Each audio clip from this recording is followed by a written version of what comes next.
In January 2015, a group of New Zealand film students were recording outside their school at Auckland's Parnell railway station. The footage you're seeing now was recorded by a student named Chris Muir. For a few minutes, Chris and his friends were messing around and having fun as they filmed.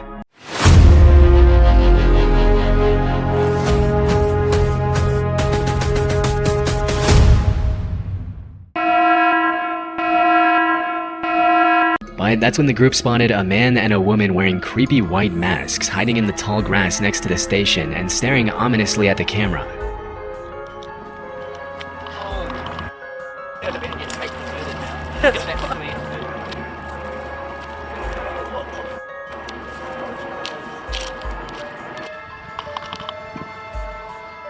As it was later revealed, Chris and his buddies first thought that the masked people were probably pranksters from the school trying to creep them out, which is why they can be heard laughing throughout the footage.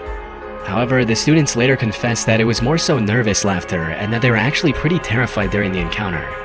Disturbingly, looking at the footage, they noticed that the couple appeared to be armed. In some of the clips, it looks like one of them is holding a pistol.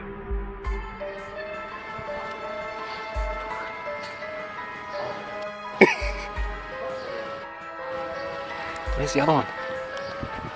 Where's the other one? I don't see him. As soon as the suspects got a little too close for comfort, the group ran back to the main road, after which they reportedly saw a police chopper approaching the area of the incident. It's not entirely clear who called the cops that day, but based on my research, this wasn't the first time the couple had harassed the public with their creepy masks and weapons. Earlier that week, they had terrorized a woman at Auckland's Domain Park, but left before the police were able to arrest them. When the cops arrived at the train station, Chris and his friends gave them the report, after which the Auckland Police Department uploaded a Facebook post where they urged the suspects to come forward and warned civilians to stay far away from the masked couple if they saw them. They also cautioned that if they saw someone carrying what appeared to be a weapon, they had no way of knowing if the weapon was real or fake and would be forced to approach the situation as if it were real. Shortly after that, the suspects reportedly came forward to talk to the cops. Throughout the investigation, the authorities didn't release a whole lot of information to the public about who these people were, whether their weapons were real, or what their intentions were. But one thing we know for sure is that this wasn't just an innocent prank. In fact, when a lot of people online started accusing the students of staging a prank just to get attention, a spokesperson from the school came forward to clarify that the masked suspects had nothing to do with the institute. According to an article from Vice, a police spokesperson later confirmed that the weapons were fake. But I wasn't able to find any official confirmation of this, and to this day, not a lot of people know who the suspects were or why they were terrorizing the public for no reason. Whatever the case, it's a good thing Chris and his friends were able to get away before things took a turn for the worse. Near the base of Mount Fuji in Japan lies a forest that's known among the locals as the Sea of Trees. Interestingly, the entire forest grew out of a 30 square kilometer patch of hardened lava that was laid down by the last major eruption of Mount Fuji. A little more disturbingly though, over the years the Sea of Trees has become known as a place where people go to take their own lives. And if you venture far enough into the forest, it's not uncommon at all to find a body. Near the entrance of the forest, a sign written in Japanese reads, "Quietly think once more about your parents, siblings, and children. Please don't suffer alone, and first reach out." In July 2017, urban explorer and YouTuber Burbax ventured into the forest to see what he'd find, walking his viewers through his entire journey into the Sea of Trees. But even though the video starts out tame enough, just a few minutes into his exploration, the uploader comes across an abandoned bike, and that's when things get a little disturbing. I'm only a few meters away from the road right now, but I've already found an abandoned bike. It's actually a pretty nice bike. Let's take a look at it.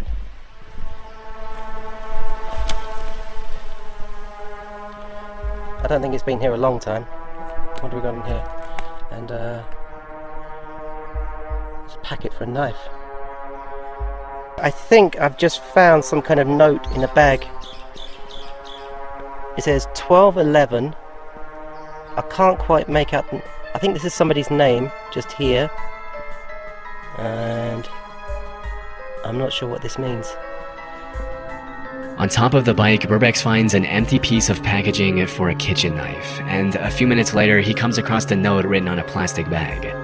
The note translates to 1211 verified, Fuji Yoshida Police Station verified, meaning it's likely evidence of someone who abandoned their stuff to take their own life in the forest, confirmed by the local police station.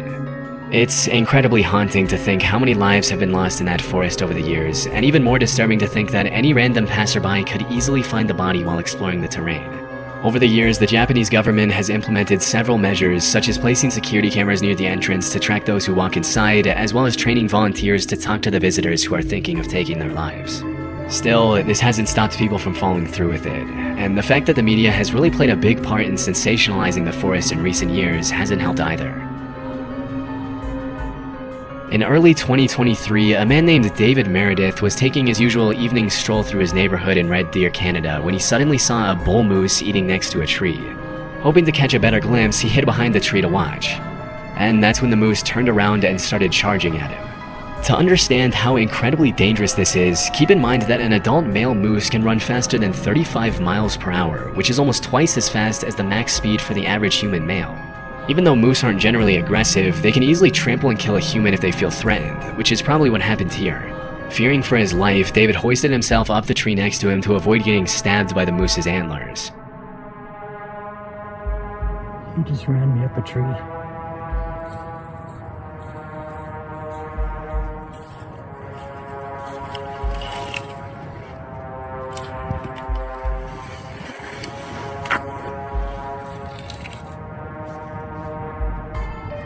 As soon as he was out of the moose's reach, he started recording. For about 30 seconds, the moose just stares at David, and you can hear the uploader's nervous breathing as he waits for the moose to leave. But shortly after, the moose starts charging back and forth with its head down, which is a clear sign that it's stressed and would probably trample David if he were to come down or fall from the tree.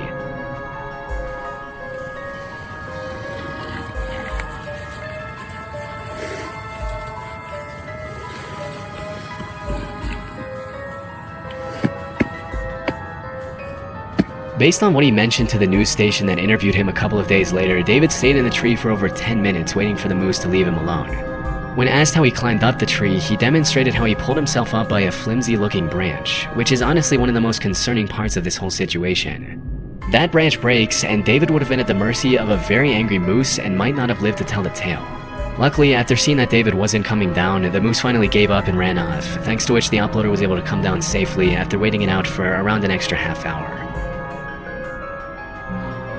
In February 2018, a man named Greg Harris uploaded a GoPro video of himself riding his ATV on an unnamed trail. For the first few seconds, the footage shows pretty much exactly what you'd expect from this kind of upload. But in the blink of an eye, something extremely disturbing interrupts Greg's ATV ride.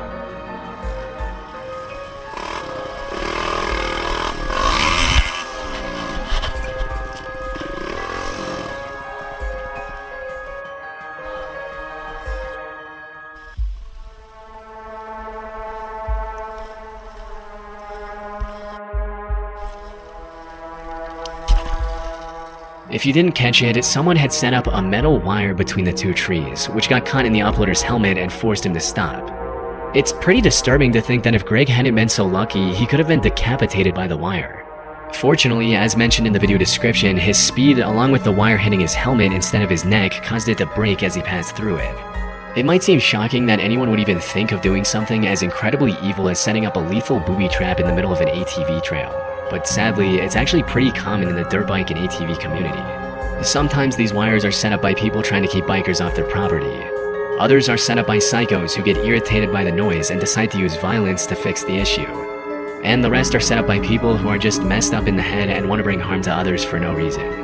In this case, it's impossible to tell who is responsible for setting up the trap. This is just one of those videos where if the wire was set up just slightly lower, the accident could have easily been fatal.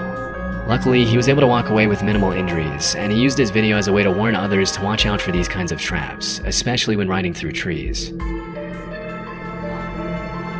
Back in the summer of 2014, a man named Chris was biking in the mountains near Fernie, British Columbia, when he suddenly noticed what appeared to be an animal approaching him in the tall grass. Immediately, he realized it was a mountain lion, and that's when he started recording. You can see it. There's a mountain lion. He's crouching in the grass. He's actually coming towards me. At first, it's kind of hard to see where exactly the animal is, but as Chris walks towards the trail, you can see it emerging from the grass coming closer. That is a mountain lion. And he's stalking me. Even though mountain lion sightings are rare, they have been known to attack people in certain situations.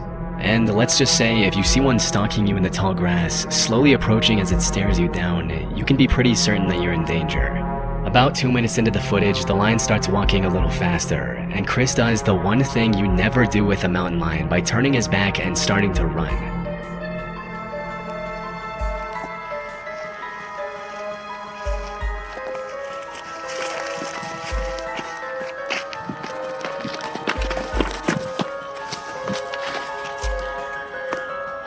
Hey, Mr. Mountain Lion. How are you doing? Nice to see you. Nice to see you. I am much bigger than you. Over the next couple of minutes, Chris tries to get the animal to go away, but it only walks around him and continues to stalk him, staring him down in the tall grass near the entrance to the woods. A couple of minutes later, the uploader manages to take a few steps toward the main trail back to his car, but he doesn't get too far before the mountain lion cuts him off again. Stay back. Stay there.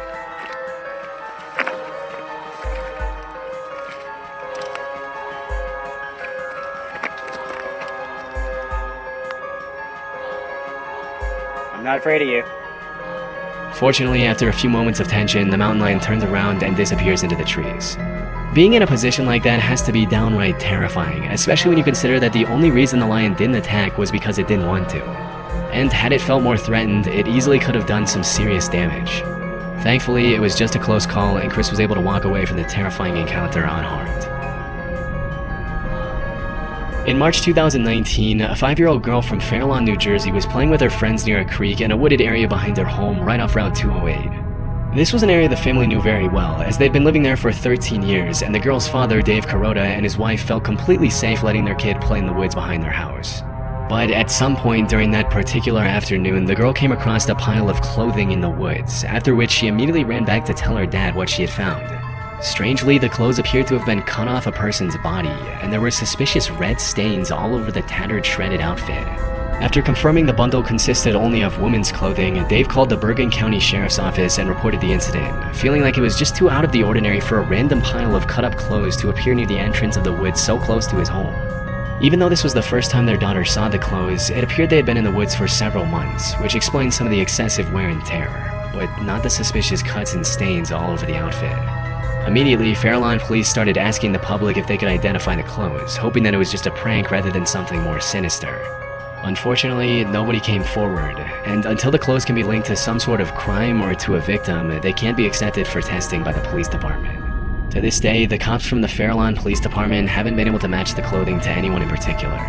And at this point, all we can do is hope that whoever those clothes belonged to did not come to the harrowing fate that the dark reddish stains imply.